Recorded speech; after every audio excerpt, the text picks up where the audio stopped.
Jumping into our last panel, thank you. I'm calling the speakers. Jennifer Evans, the Senior Director, ESG Regulatory and Environmental Communications at Bristol Myers Squibb. Thank you for coming here. Samra Kasbi, Founder and CEO of Women in Sustainable Innovation. Thank you. Dr. Gareth Thomas, Head of Research Innovation at the Natural History Museum of London. Charles Darby, thank you, welcome. CEO of Verified Data Corp. And my dear Cristina Villalon, co-founder, CEO, and Director of Interior Design of Alvarez. Yes. And the moderator is going to be coming again. Thank you.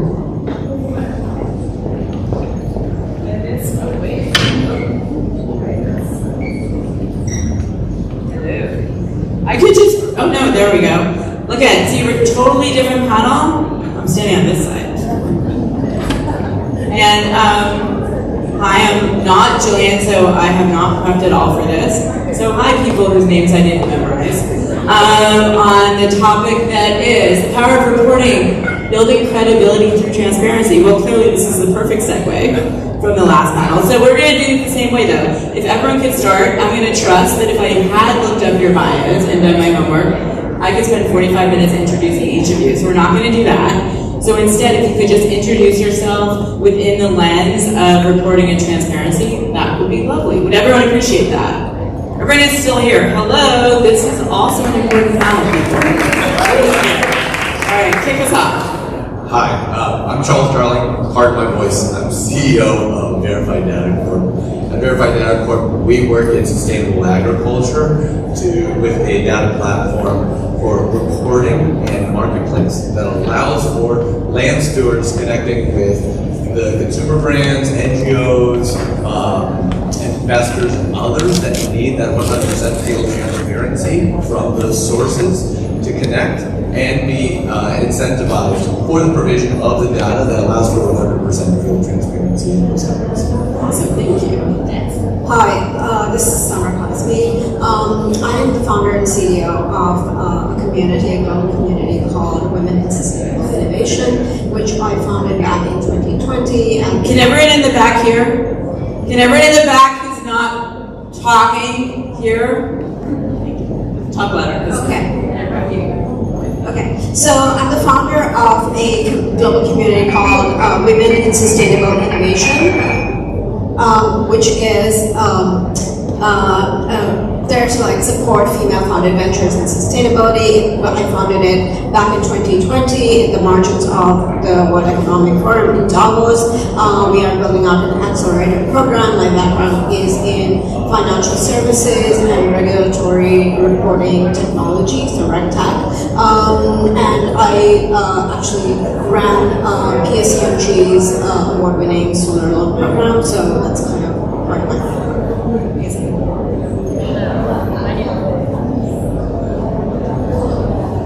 I think, yeah, there you go. Hold it up. Yes, I think I got it. Jennifer Evans. I lead our ESG reporting, our ESG regulatory reporting at Bristol Myers Squibb, which is a pharmaceutical company. Prior to that, I used to lead all of the voluntary ESG reporting for Mondelez. So I come from CPG and moved into that biopharma space.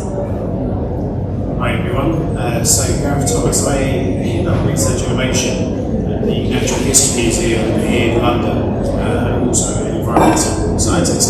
So today I'm going to be talking a little about some of the science of the data and the work the museum doing very much within nature space, because as we remember that climate change and biodiversity loss are completely interconnected. And we go to biodiversity and climate COPs to try and couple those two together. Just a quick show of hands who have been to or know the Natural History Museum in London. Okay, so a good amount. So the world's largest collection of natural items. It's got over 18 billion specimens. So for every one you see on display in the museum, it's another 3,000 stored behind the scenes. What people don't understand is that we've also got 400 400 world-class scientists tackling planetary emergencies, and about 200 PhD students. So, a real world-leading research institution, a not-for-profit charity, non-departmental government body. So, very much here to champion science-based data methodologies, and importantly being transparent about them throughout the reporting chain. Awesome.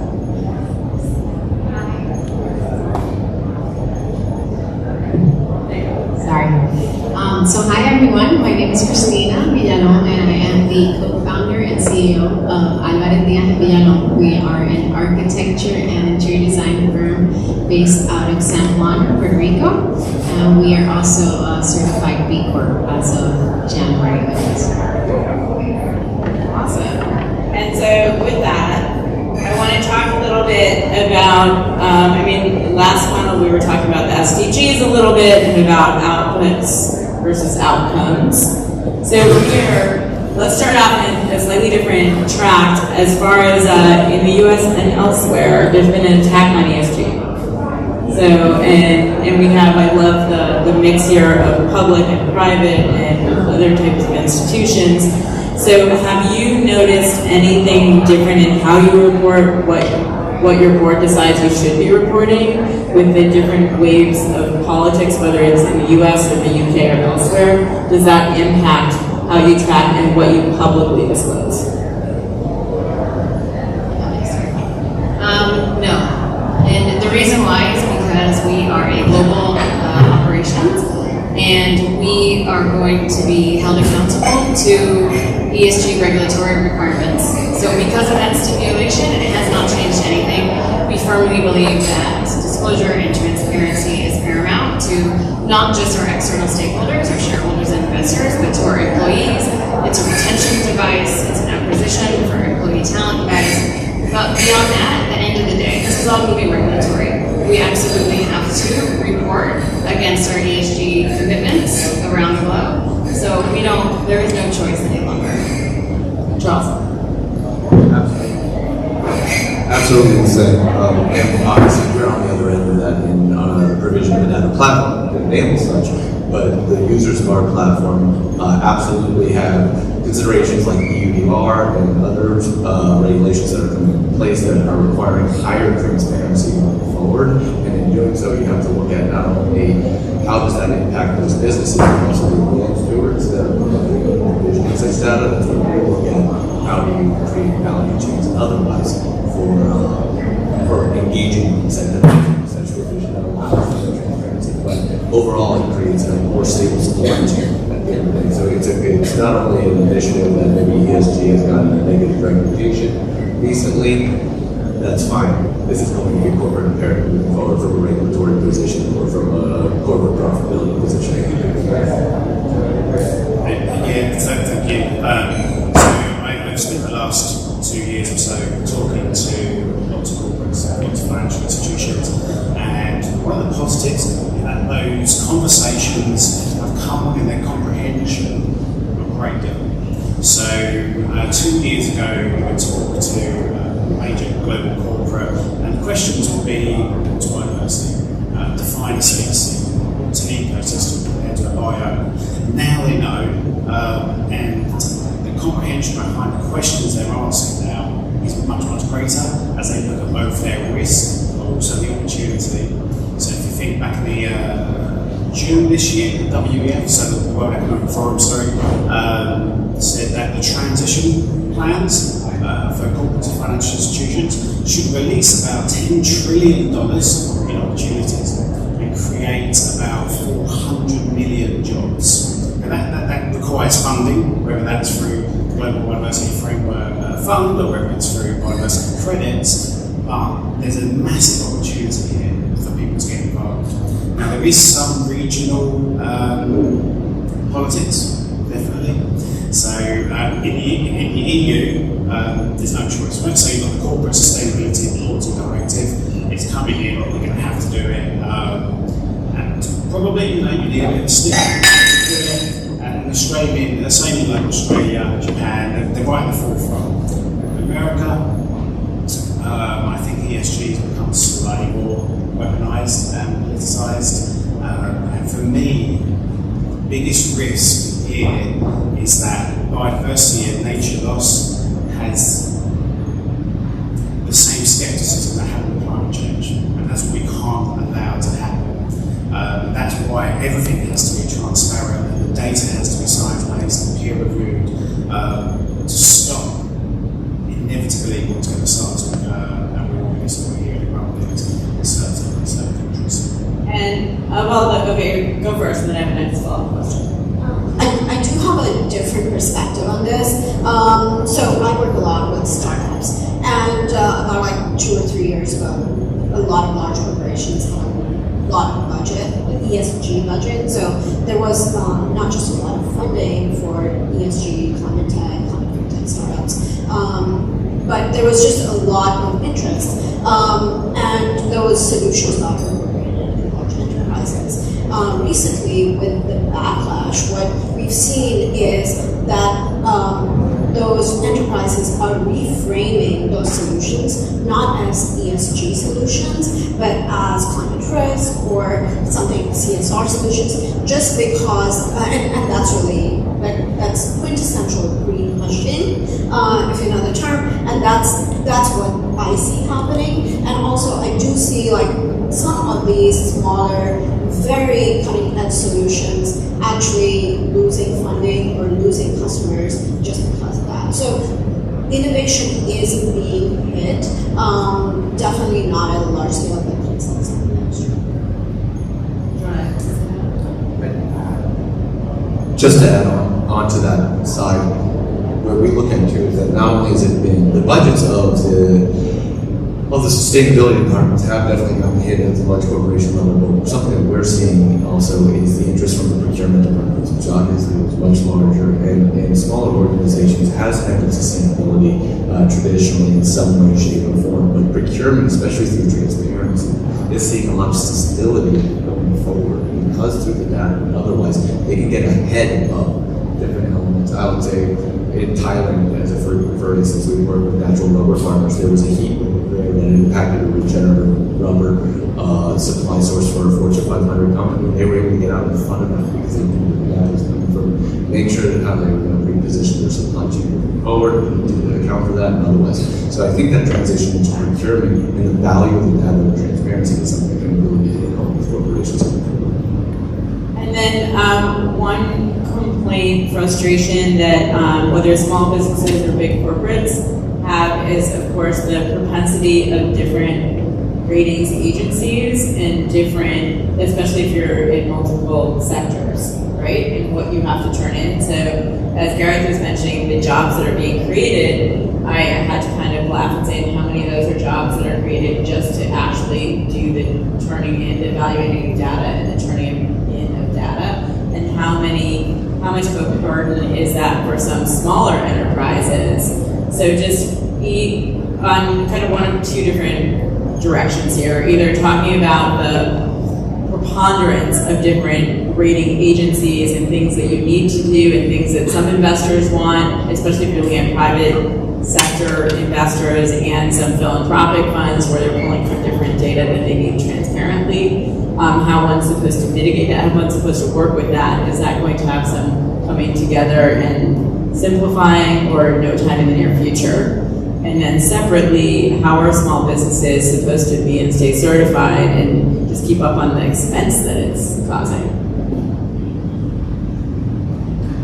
I can speak a little bit just about our experience. So we're a small firm out of Puerto Rico. We're 44 people.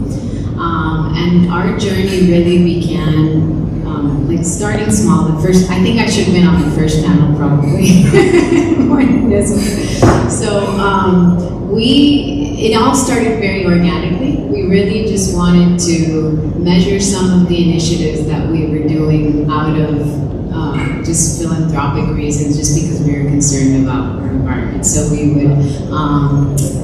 would compost internally in our company. We would go out of our way to recycle. Recycling is very difficult to do in Puerto Rico. So this, even though it sounds like very basic stuff, for us it was additional efforts needed in order to do this. So we just started tracking a lot of our initiatives, and then we decided to publish what we call an impact report based on the initiatives that we were doing, just to bring some transparency to it. And since then, our impact report has been growing, and our initiatives have been growing because what gets measured gets improved. And so we're a lot more conscious and intentional about all our initiatives. And that led us to decide, let's see where we measure in terms of B Corp. If we want to get certified as a B Corp, let's do the assessment, see where we stand. We did the assessment. It turned out that we were meeting the standards in order to get certified. And that process for us as a small company was very, I would say, somewhat intimidating and pretty I don't know how to wrap my head around it. It took us about 2 years, and there's a lot of organic initiatives that we were taking that there's no way to really certify or validate what we were doing. So some of the initiatives we just had to disregard and not even count towards the B Corp certification.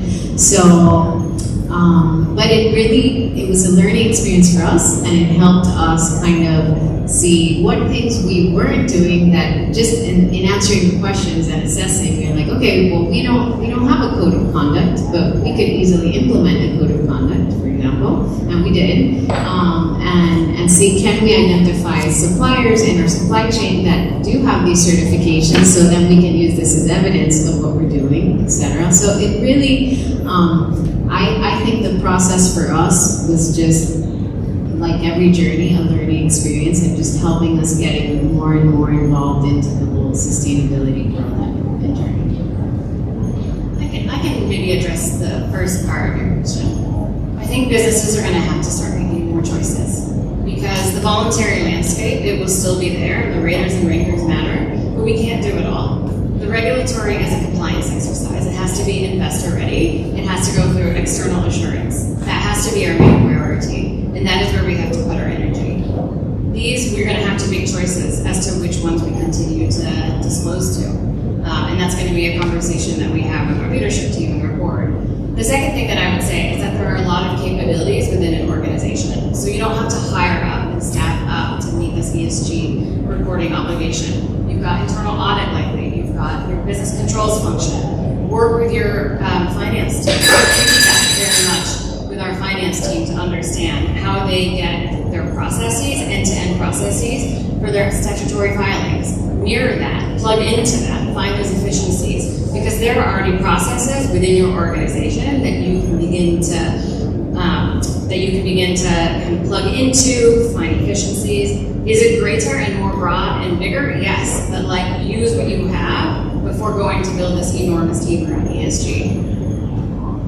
And with that, people aren't necessarily born into when you're a 5-year-old and you're like, I want to do regulatory compliance someday. So how does, as it's an evolving field, is that what you were hired into at where you are, or was it something that as the landscape evolved, you ended up in that part of the business? Or with that as part of your job? Whoever would like it. We had started this in. Cold calling people now. Sure.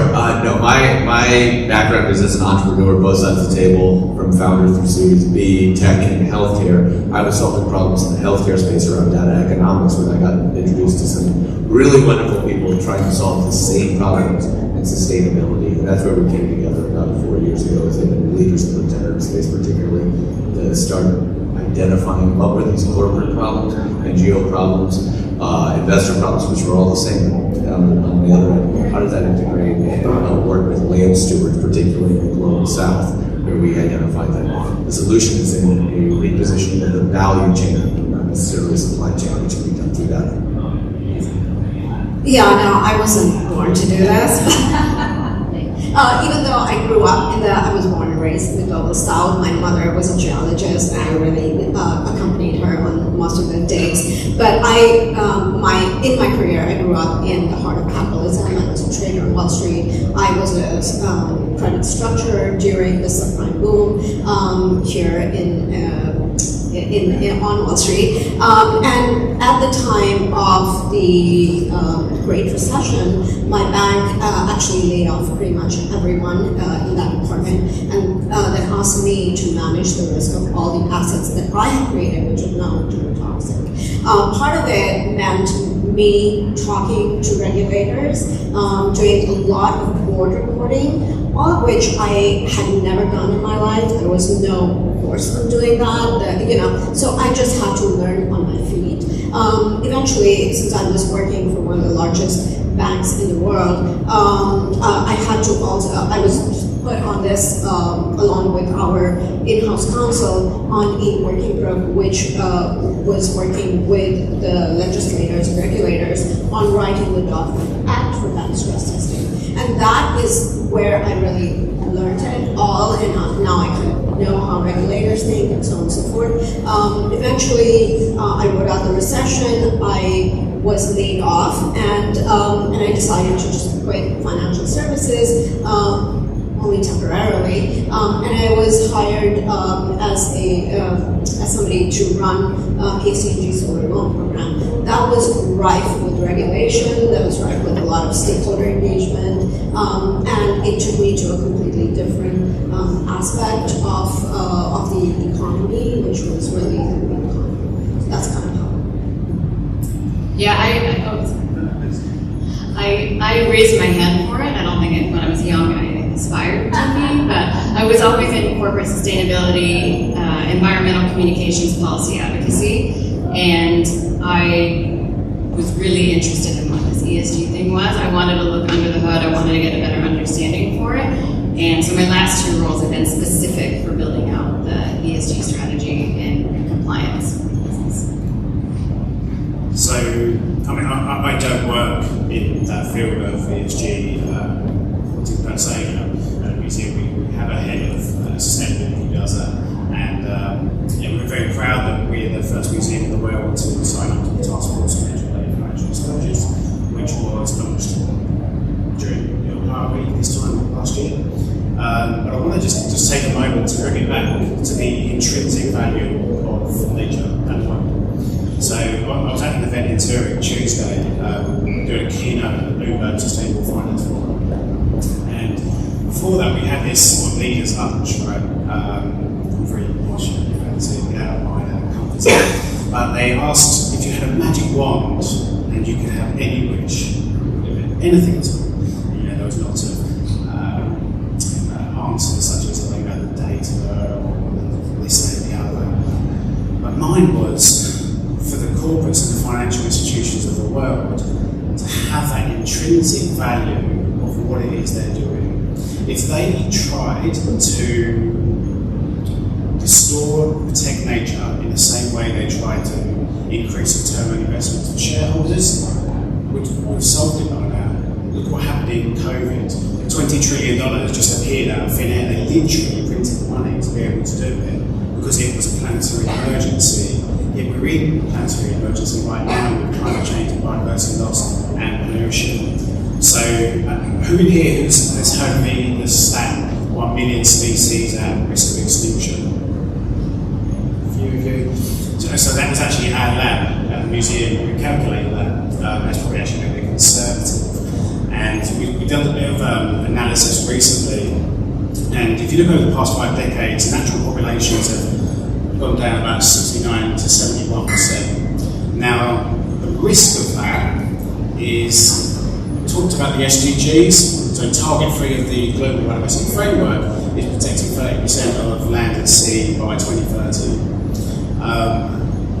We did an analysis that looked at what's the most important 30%. And you find that when you optimise it for every single country, the most important 30% provides 90% of the ecosystem services 6 billion people rely on it.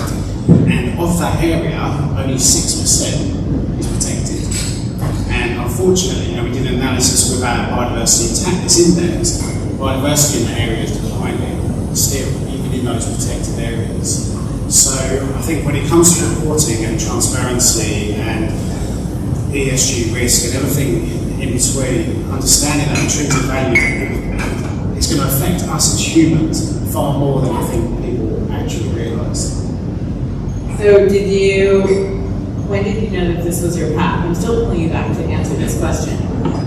So were you just born into like, I need to, what this whole going on to become a scientist and then really focus on protecting biodiversity?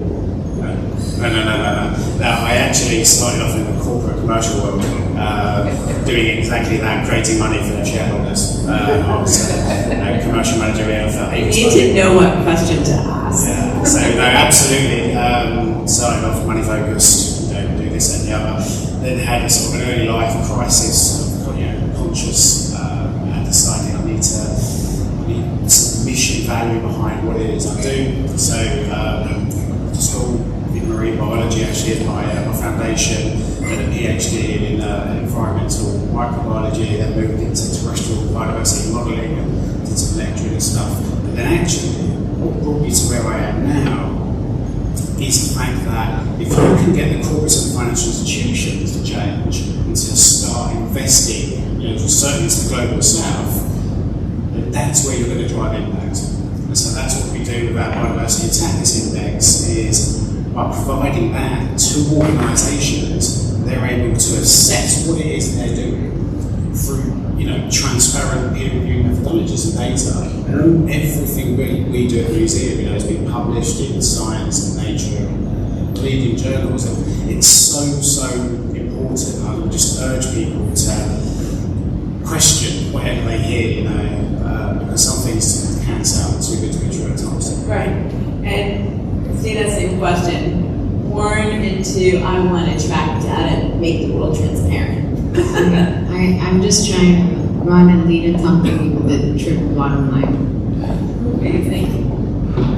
So, as each of you kind of went on your journey, on this aspect of your journey, on data transparency and all of that, what are some lessons for people in the room who, in their own companies right now, through their own desire or through getting assigned it, are here because they want to understand more that they can apply to their own work on meeting regulations, on having transparency and reporting? What's kind of some key learnings that you have just more generally for people who are maybe in the startup space or growing into that SME space and trying to figure out how to best tackle the ESG and the regulatory environment?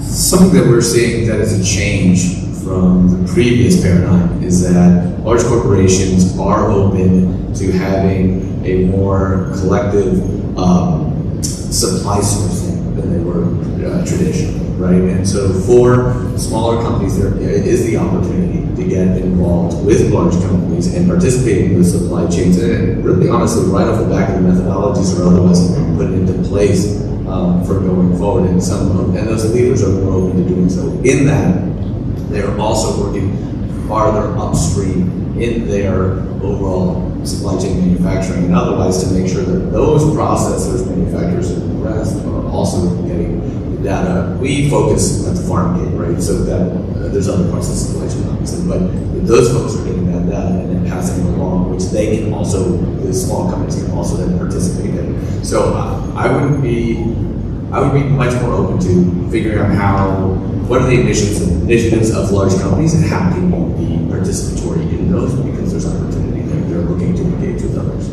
I love that. You bring up something that I'm going to be speaking a little bit out of my zone here, so pull me back, correct me. But scope 1, scope 2, and scope 3 emissions, right? So scope 1 is kind of what you are doing in your day-to-day. Scope 2 goes to more of like your employee travel and all of that. Scope 3 then goes up your supply chain. So right now, as more companies are operating in countries where they have to start reporting on scope 3, if you are doing great things efficiently and effectively from an environmental impact point of view, there might be an opportunity, right, where they might actually change suppliers and you might fit in really well. Years ago, when I first started working with the UN, I want to say around 2011, 2012, so a lot of this has been going on a long time. It's just a lot more awareness now. But I had a meeting with Anvil Organics, and they were doing organic cotton, and they make t-shirts. They make t-shirts for all sorts of things, and they're smaller. And Disney the head of manufacturing for Disney that does like all the Walt Disney stores in a mall, those like where you can buy t-shirts and whatever, put out an RFP, and on the manufacturing side, not the marketing side, not the sustainability side, that person was like, you know, I feel like it would be really cool to do this. It seems like it's in line with our brand to be organic. And they put out an RFP, and none of their vendors responded to it. And Anvil saw the RFP, it was super small, and was like, we may as well turn it in. They're one of only two, and they got the contract and replaced all of Disney's vendors for all their cotton, for all their t-shirts. So there's huge opportunities now, even more than then. That reminds me as far as when you're thinking through. So look at Scope 3. If you don't know what it is, look it up. And it definitely, along with other aspects on the DEI side and other things, gives you opportunities to knock out vendors that have been in relationships forever with larger corporations.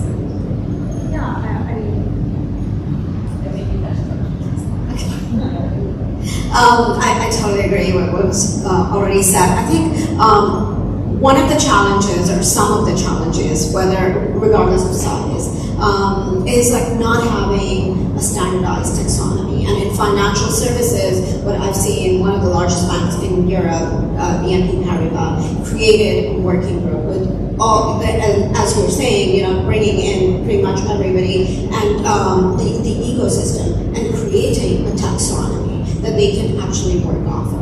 The other thing is where to begin, because initially it seems like you have to boil the ocean, and for someone, especially if it's a smaller organization, they don't know where to begin, even I would say at the large enterprise level. So I think that's where, you know, these various frameworks, the TCFD, GRI, all of these come in, and you can use them as a reference point and contextualize to your industry, to your size, to your you know, business operating revenue model, and go on from there. So I think that is, those are some of the challenges I've seen, but I think they're not unsurmountable, and as you had mentioned, that there's a lot of collaboration going on across the ecosystem. I find that very encouraging.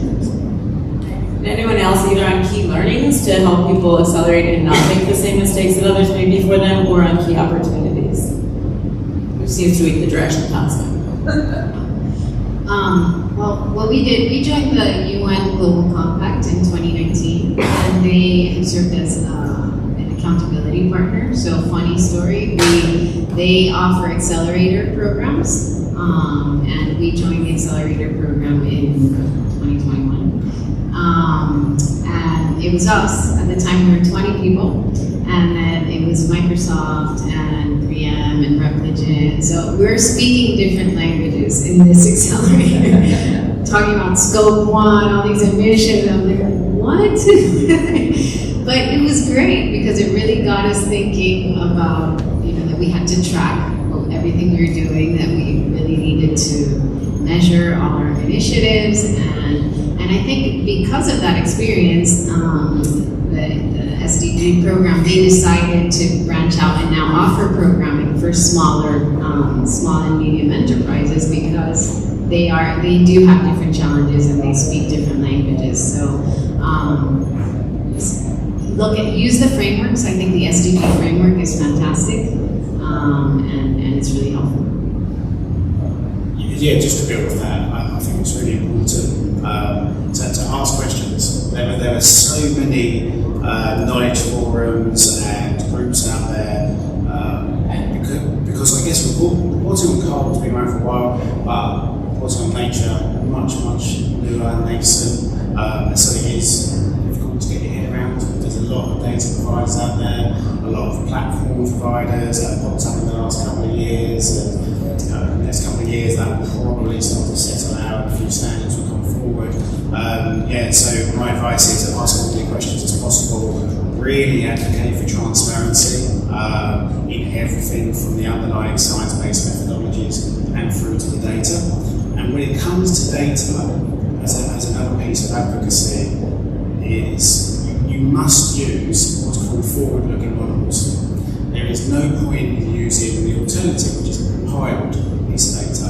So if you think about the IUCN Red List created by the Labor Day, Professor Georgina Mace, back in the 1970s, really good at looking at extinction rates. Brilliant for it, but you can't understand how the future's going to change unless you just extrapolate quite linearly and basically. So what you need to do, if you're looking at your supply chain or if you're looking at your operation, and you want to understand how that biodiversity is going to change in the future, that's where you need model-based data. And that's the same for the country levels as well. If they're going to meet their SDG and their GBF targets and goals, the only way they can do that is by understanding how biodiversity is going to respond based on interventions and policies. That's great. Yeah, definitely the past. We're at a point in history where the past is not equal to the future. When you're looking at curves and where things are going in a variety of different areas, where they went for a century is not the direction they went from 5 years ago to now and into the future. And with that, we have a little bit of, we have time for one question. So here it is. Lucky to be in the front row. I don't know if this is more for Jennifer or for Samra, but is there a regulation that you think is underappreciated and how important it is in actually driving change, and a regulation that's maybe talked about far too much and is not doing all the things people hope it does, and not that you can guarantee it might go away in 5 years, but you just think is you're not as bullish on? It's probably a little bit too soon to say, because the first publication of the EU CSRD is going to come out next year. So that's probably where everybody's focusing their energy and their efforts, because it is so broad and so complex. I would say probably the most underappreciated, but shouldn't be overlooked, is what you mentioned, which is the EUDR, which is the deforestation regulation, which makes you look at all of your commodities across the entire value chain and understand, are they being sourced responsibly or are they contributing to deforestation? It is so complex and it is so far-reaching. I don't think that practitioners truly understand the implications and how difficult it is going to be to report by December 30th of this year. If I could take 1 second to add on to that, because we spend a lot of time in the EUDR. The implications of the EUDR are often just pinned to Europe. But as we talk to large corporations, they're not going to bifurcate their supply chains, right? They have to be globally compliant. One estimate is that $440 billion worth of products are going into Europe fall under the EUDR. Those products, that pair of shoes that has rubber in it, there's not going to be a specific one that bans makes for the United States versus Europe. It's going to be globally compliant, so the impact is very, very large. It will impact here, but again, for those multinational corporations and otherwise, it is a pretty big thing, but there's a lot of gray area in it, and trying to figure it out is a big thing. And I think, and I'll leave everyone like literally 20 seconds to final thoughts, but I wanted within the lens of final thoughts, something that you just brought up, so many companies, even small companies that have a more than outside the U.S. type of reach of consumer base, is the U.S. election going to matter which way it goes to anything in reporting and transparency in the direction of that? And any last closing super fast remarks? Not to throw a big, small little question in the end. Go. Of course, who knows either way that goes on the short term. My and our position is that the values of sustainability have been instantiated in these different different demographic cohorts that are going to be powering the world for the next 30 to 40 years, let alone what maybe those later will have those values. So for the long term, this is where it's going. Perfect. And my rest of my panelists model that in amount of time so that we don't get like booted off, but we finish punctually. Sure, I think definitely there may be impact on policy, but what I've seen is, especially in the large enterprise space, there is a commitment already, so I don't see that going away at all. Yeah, not for us. Based on our operations, and just because reporting is something that is inherent to our organization, and transparency and disclosures is important for us, and it's from the top down, so nothing will change. If anything, we're expanding and evolving our reporting to make it broader and more significant. Yeah, completely agree. Get ready, get on it. Next year is going to be COP30 over in Brazil. It's going to be a massive focus on deforestation. and bringing nature into the climate sphere. There's going to be a very large magnifying glass, especially on the leading corporates and financial institutions as we lead up to that. Take us home. So I'm actually really happy to hear all of you because I don't get to vote in the U.S. election because I live in Puerto Rico. But I am terrified about the U.S. election. I think one of our candidates thinks climate change is a hoax. So thank you, because maybe I can sleep a little better tonight. Exactly with that, I guess that means no matter what goes on here, any work that you do in building up your data structures and your reporting, it's not going to go to waste no matter which way this coin toss of an election goes. It's the way of the world, no matter what. And so I want to thank all the panelists. And again, thank Christina and the rest of the staff here. And thank you all for sticking it out because you are going to be so much more ahead of all of your people to the left and right that walked out. It is their loss and they're going to pay fines for not properly reporting. And you'll be above that. Just